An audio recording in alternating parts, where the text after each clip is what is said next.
Bonjour. Bonjour, monsieur. Je vous remercie de bien vouloir nous accorder cet entretien pour parler de la guerre d'indépendance du Cameroun. Et j'aimerais que vous puissiez vous présenter d'abord. Quel est votre nom? Je m'appelle Frankem Abraham.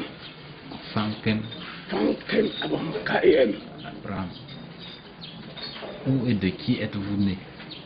Je suis né à Konsamba par les parents Kemgan Joseph et Singel Di. Singel Didi. En quelle année précisément? Je suis né en 1942 à Konsamba. Quelle était l'activité de vos parents à votre naissance? Ils étaient des planteurs tout court. Les activités étaient planteurs. Dans quel quartier? Quartier 8 à Konsamba. Quartier 8. Frahuton à Konsamba. Où et quand avez-vous fait vos études scolaires primaires? J'ai fait mes études scolaires à Konsamba, à la maison CBS à Konsamba. Au temps de Lot Bemmo à Konsamba. Comme directeur. Lot Bemmo à Konsamba. Bomelot, oui. Ce nom-là me dit quelque chose. Oui, Bomelot, oui. Il a été maire, par exemple? Non, il n'était pas maire. Il était directeur de la maison protestante à Konsamba, Sebet. Quand, où et pourquoi avez-vous quitté votre lieu de naissance pour la première fois? Je n'ai pas quitté le lieu de mon naissance. Je n'ai pas quitté le lieu de mon naissance. Est-ce que vous vous souvenez de vos premiers contacts avec la politique? Oui, je me souviens. Je me souviens le temps de... Quand j'ai eu le relèvement, le soulevement de la tête, le soulevement un peu mûri de la politique, c'est quand on a tué l'ami intime de mon papa à Konsamba, qui s'appelait Tchembiep Abraham. En quelle année? En 1955. À quelle occasion? Pas l'occasion de la guerre. Lui, il est quitté de la plantation. Il est venu, il a compris qu'il y avait trouble là-haut. Et parce qu'on voulait que les Européens partent, pour que les Européens comprennent quand même aux Africains, aux Camerounais, il a enlevé son chapeau, il a donné à sa femme, il est monté à 15 heures. À 16 heures, il était abattu. Est-ce que c'était à l'occasion des émeutes de 55 là où... De 55, oui. Première personne à tuer à Konsamba. Quel était son nom? Il s'appelle Abraham Tchembiep Abraham à Konsamba. Il était de quelle localité? Il était originaire de quelle zone du Cameroun? Il était de Baneko. Est-ce que vous pouvez nous dire concrètement ce qui vous a poussé à adhérer à l'UPC? Voilà. Ce qui m'a poussé à m'adhérer à l'UPC, c'est en 1959. En 1959, on a tué mon neveu à Konsamba, Singe André. Singe André à Konsamba. Ça m'a soulevé la tension où tout le monde à Konsamba a senti que j'avais l'inverse à la tension. Ça m'a beaucoup marqué, ça m'a beaucoup gêné. J'étais obligé de faire une revendication. Je me suis obligé de me donner à la revendication. Pourquoi Singe André a été tué? Il était tué, c'était sur un corps à corps. Lui-même il était maquisard, si on le dit. Il est quitté depuis Yaoundé. On l'avait dit obligatoirement de marcher comme l'ordre colonial anti à ce jour. Ils ont parti dans un wagon et a été débarqué, enfin le refoulé, a été débarqué dans la région américaine. Bon, ça lui énervait. Quand on avait beaucoup menacé, on avait pris tout ce qu'il avait, il était commerçant à Yaoundé. Bon, alors, ayant tout pris, il a demandé, il ne peut pas résister sans ce qu'il possédait. Il était obligé de se réfugier sous Maki. Et voilà le combat qui s'est commencé par lui depuis. Voilà. Mais je l'ai visité tout le temps, sans savoir. J'ai visité tout le temps. Je l'ai visité tout le temps, je partais sur maquis les voir, mais sans savoir lui et moi, moi je ne connaissais pas. Il me montrait même à détruire le fusil et remettre, mais jamais je ne connaissais pas si c'était le mauvais nom. Donc c'est quand on l'a tué alors qu'il m'a relevé la révolution à la tête. Avez-vous connu Maponju Elisabeth? Oui, Maponju Elisabeth, la femme de M. Abraham Tchembiep à Konsamba. Pouvez-vous nous parler d'elle? Je vais vous parler d'elle. C'était une femme, elle était très très révolutionnaire. Depuis qu'on avait tué son mari et son fils Eli est parti, Chomte Eli est parti à l'étranger. Rentré, et même au Cameroun, avant de rentrer même, elle était déjà sortie presque de la prison à Konsamba. Elle s'est réalisée à l'Est. Et dans son clôture qu'il était, elle était morte quoi. Je sais, il ne peut plus encore, c'était encore loin de moi. Est-ce que vous avez connu Martin Singa au cours de votre séjour? Oui, je connais très très particulièrement à Konsamba quand il résistait à Konsamba. Très très particulièrement à Konsamba quand il résistait à Konsamba. Mais quand il était revenu être état-major, je le voyais un peu difficilement. Je ne pouvais plus le voir. Bon, est-ce que vous pouvez nous parler de vos débuts dans l'UPC? Oui, je dis bien, je connais bien le début dans l'UPC. Après avoir tué mon neveu, j'étais obligé de m'adhérer à une revendication d'abord, avant d'aller connaître qu'il fallait comme ça, c'était pour telle cause. Et dès que vous avez adhéré au mouvement au début, quel rôle jouez-vous à cette période? J'ai joué quel rôle? J'ai d'abord fait l'entraînement à l'ONACO à Konsamba, on m'a entraîné. En quelle année précisément? En 1961. Mais entré en centre, mais on m'a libéré et m'a fait même partie de fusil en 1961.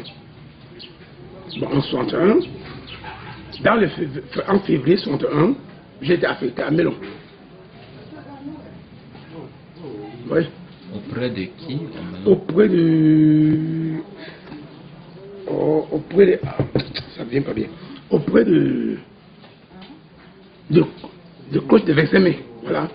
De cloche de 25 mai. Il s'appelait cloche de 25 mai, un Gabunda. De Papa Jou. Quelles sont les toutes premières opérations que votre groupe a menées avec brio? Même à Konsamba, le premier troupe qu'on a mené, c'est défendre à ce que les militaires ne montent pas dans l'ONACO. On a ce jour fait un corps à corps, puisqu'ils ne pouvaient même pas monter, ils étaient en bas et on était en haut. On a fait si bien qu'ils sont rentrés. Comment concrètement? En fusil, corps à corps, en fusil, jusqu'à ils sont rentrés. Ils étaient obligés de rentrer parce qu'ils n'avaient pas autre route, autre voie de monter sur le mont. Il n'a pas d'autre voie à monter sur le mont. Il n'avait que seule voie à monter. Seule voie à monter. Or, cette voie, il fallait prendre le corde pour pouvoir monter. Et monter, on devait les compter par fusil, par cartouche. On devait les compter par cartouche. Comment avez-vous accueilli l'arrivée du camarade Ernest dans le maquis en 1961? Voilà, d'accord. En 1961, ce n'était pas n'importe qui partait.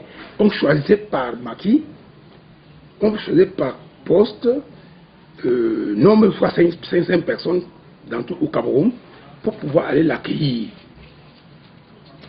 Et on l'a accueilli. Quand on l'a accueilli, nous autres, on entendait presque les flammes, c'est-à-dire les ordres qui donnaient à la vallée, on recevait les ordres à la vallée, ou oui ou non, pas les vallées. Pas parce qu'on lui est jamais. Nous autres, là, je ne l'avais jamais vu. J'ai habité par exemple avec lui dans Mongo, à Mélon, mais jamais, je ne l'ai jamais vu. Est-ce qu'il y avait des liens entre les maquis du Mongo et les maquis du pays Bamileke, oui, ainsi que les maquis du pays Bassa? Tout avait une réaction. il y avait des relations. Il y avait des relations. Il y avait ce qu'on appelait la délégation. Quand il fallait voir, soit dans Mongo, ou dans Bamileke, ou bien dans le Sénégal maritime, il fallait la délégation. On envoie la délégation de groupes de personnes qui connaissent, et une personne qui connaît la route.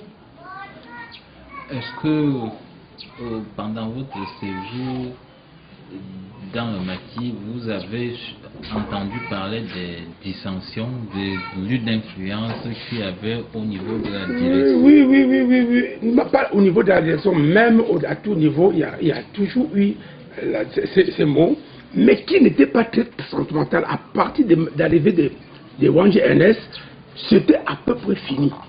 Mais ayant les personnes qui sont décassées de nous, qui sont formés d'eux-mêmes pour une revendication de leurs droits, de leurs problèmes, qui n'étaient plus encore du problème du Cameroun, de leurs problèmes. Bon, mais quand il est arrivé, tout était fini. Comment a-t-il pu donc mettre fin à ces dissensions? C'était un homme, je dis que, je dis à moi, le Cameroun a perdu quelqu'un comme moi, c'était un homme qui parlait, quand il parlait, vous entendez même comment la terre était presque bénie. Quand il parlait, on obéissait, pas chico de rien, on obéissait à jamais. Il suffisait un mot, que telle chose ne doit pas se faire, on obéit. Est-ce que vous avez connu Saba Leko?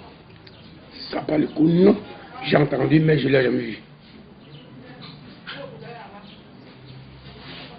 Bon, si nous revenons à la reddition, en quelle année avez-vous donc quitté la lutte?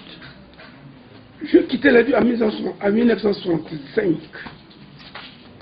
J'ai quitté ce maquis en 1965. Surtout dans la tête, ce qui m'a fait efficher à en avoir dans la tête à quitter, c'était manque de cartouches. S'il y avait les musiciens, on ne quittait pas. S'il y avait les musiciens, c'est clair, hein. Moi, je dis ce que j'ai dans le cœur. S'il y avait les musiciens, je ne quittais pas. Je ne quittais pas parce qu'il y avait une phase bonne. Non, j'ai quitté parce qu'il y avait phase de l'alphonse. D'après vous, à quoi pouvez-vous lier cette rareté de munitions dans le maquis à cette période-là? Je n'ai pas compris les mots. Vous pouvez lier cette rareté de munitions à quoi? Pourquoi est-ce que les munitions étaient devenues rares? Rare parce que, voilà, c'est bon, merci. C'était rare parce que quand on a arrêté Emmanuel, il n'avait plus l'entrée.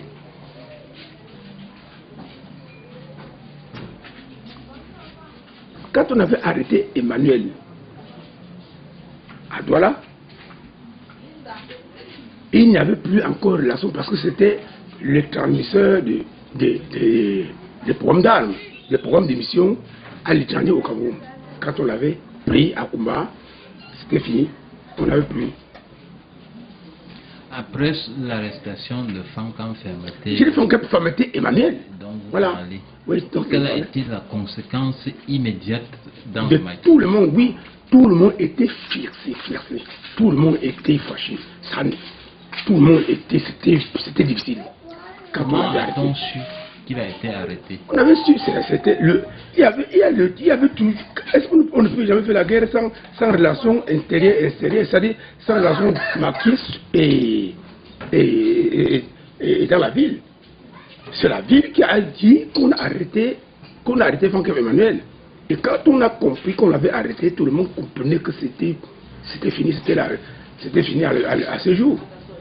Et quelles dispositions ont été prises immédiatement après son arrestation? Vous êtes resté dans les mêmes maquis où vous avez... Attendez, quand vous dites dans les mêmes maquis, ça veut dire que vous pouvez parler d'un maquis là. C'est un peu partout, le maquis était partout. Quand on l'avait arrêté, c'était un problème de tout le monde. C'était un problème de tout le monde. On a senti que c'était mauvais. On ne peut plus en avoir de dismissions. Quoique le peu qu'il avait amené, on ne pouvait plus. C'était un peu difficile de combattre. On ne pouvait pas dire à tout le monde. d'accord, mais c'était difficile. Est-ce que vous avez entendu parler de relations un peu tendues entre Fankam alias Fermeté et Singap avant l'arrivée de... Non, il n'a pas jamais pas de tendances comme ça. Il n'avait jamais pas de tendance comme ça. Oui, il n'avait jamais de tendance de comme ça. Ce sont les enfants du même village. Je dis bien, Singa Martin et Franck Emmanuel sont les enfants du même village et même quartier, et presque même famille. Et presque même famille. Donc, il n'a pas eu cette qualité d'enfant. Ça, ce sont les saboteurs. Il n'avait jamais eu. Je suis un peu beaucoup clair à dire ça puisque je suis de Banéco.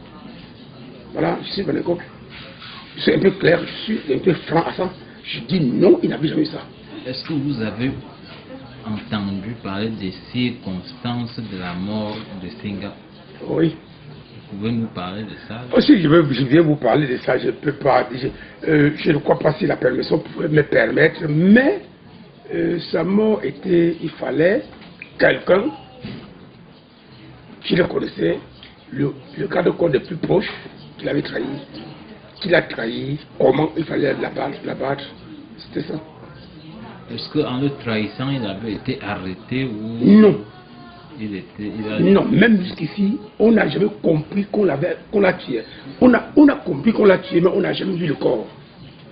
Aucun extrait ne connaît pas où il est monté, où il est descendu. Jusqu'ici, l'enquête se mène. Puisque d'après les notes d'archives, quand Singap a reçu les nouvelles de l'arrivée de Wandie au Maki, il a dépêché un émissaire auprès du Maki de Fortuny, auprès de Malam de France, avec qui ils se sont déplacés pour aller dans les monts Babutos à la rencontre de Tumanza. C'est donc à son retour qu'il est tombé dans une embuscade à Bapa. Qui? Singap. Suivant suivant les notes d'archives. Oui. J'aimerais savoir les commentaires que vous pouvez faire à l'égard. En ce qui concerne les commentaires à l'égard de Singa Martin a eu un calais à Bapa. Il a eu un entrée sous Maki à Bapa qui a été trahi par son garde corps le plus proche. Comment on pouvait l'abattre, le prendre? Il ne fallait pas fusiller Singa Martin à bout portant. Il fallait par un rafale. C'est comme ça qu'il a eu à abattre. Puisque sous les renseignements, nous autres, on ne peut pas être atteints à ce niveau. Parce que le niveau d'état-major, c'est un problème de loin. C'est comme quelqu'un peut être militaire à Douala ou à Yaoundé, n'a jamais été à la présence. Est-ce qu'après sa mort, son secrétaire particulier a rejoint le groupe où il est parti? Son secrétaire adjoint est mort à Konsamba dernièrement. Ça ne fait pas 4 ans qu'il est mort. 5 ans, oui. Est-ce qu'il a fait le rapport des circonstances? Il n'a pas pu faire le rapport, mais il est mort. Et celui dont on appelait Mekechap de Pera, est-ce que vous avez entendu parler de celui-là, Brou-Brou? Brou-Brou? Oui. Brou-Brou, bon, lui n'est pas... je n'ai pas entendu un Brou-Brou comme celui-là, mais je sais que le secrétaire direct de Madame de France était un Gabariko qui est mort dernièrement à Pakosama. Ça ne fait pas longtemps, ça ne fait pas 5 ans. Bon, mais Singa Martin, je ne sais pas, puisque ça c'est le renseignement qu'on a cours présentement. Donc ce n'est pas n'importe qui pouvait entrer dans l'état-major. Et concernant la mort de Madame de France, en quelle année est-il mort concrètement? Il serait mort là, c'était déjà presque, c'est très proche. C'est pas longtemps qu'il est mort par rapport à nous. Il est mort à Mongo.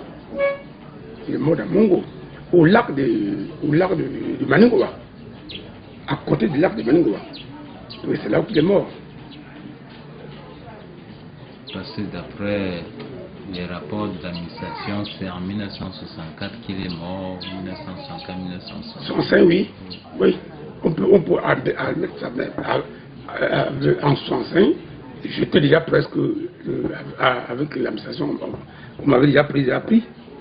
Il est vrai, c'est moi-même qui est sorti, pas parce qu'on m'a arrêté, moi-même qui est sorti. Est-ce après votre ralliement, on ne vous a pas suggéré de conduire les forces? On m'a suggéré, et moi je suis ferme, c'est clair, je suis ferme.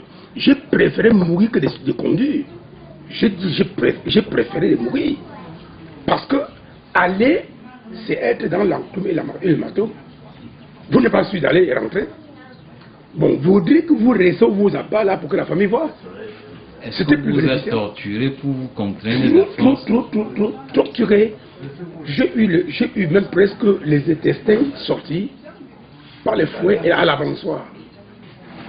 J'ai dit les intestins, si j'ouvre la place, vous verrez, c'est ça.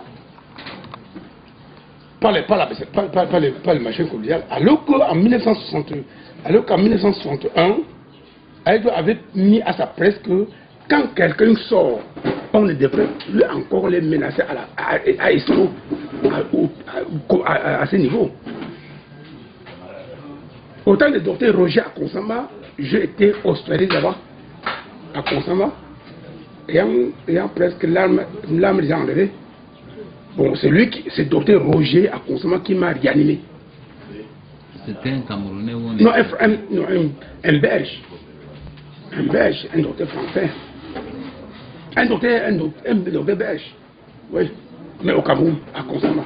Donc vous avez subi la balançoire comme torture? Comme torture, la bénédiction d'eau. Quand on dit bénédiction d'eau, ça veut dire on vous amène dans un tonneau mis le piment, machin et le sel, machin, ainsi de suite. On vous prend la tête. Quand vous vous soulevez, vous entendez comment partout vous fait mal. Ou vous avalez, ou vous ainsi de suite. J'ai fait tout ça à la chaîne, ça consomme. Après la bénédiction d'eau, on vous a soumis également à quel type de torture? Avec cette bénédiction, c'est une torture. On m'a ramené à la BM. À 19h ou bien à 20h30, on m'a amené à la BM. De la BM, on a fait de ce qu'on pouvait faire de moi et aimer à me voir mort. Mais qui n'a peut-être pas accepté, peut-être. Bon, je dis peut-être, je dis oui. Il m'a accepté. C'était la principale question qu'on vous posait. On me posait la question qui était de dire et d'arrêter, c'est de rentrer avec les militaires là où ils sont sortis. Ma question a dit, et j'ai dit que je ne peux plus voir la mort deux fois. Je voudrais que la mort qui me promet, que ce soit dans la ville et près de mes parents. Et ceux qui vous interrogeaient, c'était des militaires camerounais ou des militaires? Oui, là c'était des militaires camerounais sous l'ordre français. C'était des militaires camerounais, mais sous l'ordre français. Puisque les militaires étaient de cette chambre, les militaires camerounais et dans ces chambres, français dans l'autre chambre. Est-ce que vous avez fait la prison après? Oui, j'ai fait la prison. Combien d'années? J'ai fait la prison 3 ans ferme à Konsama. Et vous aviez une condamnation de combien d'années? 3 ans. Bon, je vous remercie d'avoir bien voulu nous accorder cet entretien. Non, merci, monsieur le journaliste. Si vous pouvez faire à ce que les gens comprennent qu'on fait, ça nous ferait un plaisir. Tout ce que nous avons souhaité, moi, particulièrement, je souhaite, c'est qu'il faudrait que la France comprenne qu'ils ont fait un mal dans le pays qu'il ne fallait pas. Le Cameroun est un pays neutre. Le Cameroun est un pays qui n'était pas colonisé par la France, mais il était sous tutelle, mais pas colonisé. On n'a pas compris pourquoi la France vient tuer les peuples camerounais. Et quand le peuple français et la jeunesse française aujourd'hui ignorent cette guerre, et parce que voilà, c'est là où je dis, ils ont volé et non à une droiture. Ils ont volé et non à une droiture. Si c'était une droiture, ils devront encheminer aux enfants. Ils n'ont pas écheminé aux enfants. Le Cameroun n'est pas sous tutelle et non colonie française. C'est ça, monsieur le journaliste. Si vous pouvez les faire comprendre que c'était un coup illégal. C'est illégal. Illégal. Ça, c'est notre problème. Mon problème particulièrement, ça, c'est ça. C'était un coup illégal. Oui, monsieur le journaliste. Merci.